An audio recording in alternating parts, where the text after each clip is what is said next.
Од 1 септември учениците се враќаат во училишните клупи, одлучи владата. Министерката за образование Мила Царовска објаснува дека наставата ќе се одвива според досегашните протоколи, а доколку некој од децата се заболи со COVID-19, епидемиолошка служба ќе одлучува дали целото одделение ќе оди во изолација. Царовска истакна дека сепак ќе има исклучоци. Лани се работеше од прво до трето во сите училишта и сите регионални училишта, помали подрачни училишта, сите тие беа отворени со протоколи и немавме инциденти на интерно ширење на вирусот. Секако има исклучоци за оние деца кои што се со хронични болести или имаат во семејството некој кој што е со одредена хронична болест, ќе може да добијат одредено ослободување и да може да следат настава. Секако децата кои што во момент ќе одат во изолација, исто така ќе им биде овозможено да следат онлайн настава. Децата главно радосни што повторно ќе седнат во училишните клупи, покажува истражувањето на Мегеши во кој учениците дале низа критики за онлайн наставата. Многу малку работи им биле интересни, а не научиле многу. 5% од учениците биле целосно исклучени од можноста да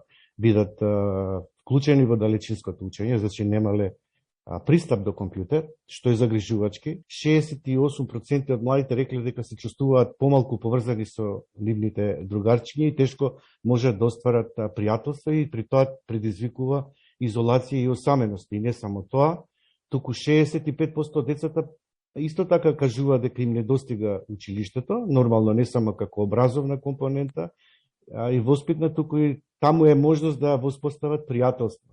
И што исто така загрижува дека на децата им недостасува поголема слобода. Сепак МОН е подготвено за 3 сценарија и тие ќе се менуваат во зависност од епидемиолошката состојба. Околу 60% од образовниот кадар е вакциниран. Царовска е задоволна, но очекува зголемен процент во наредниот период.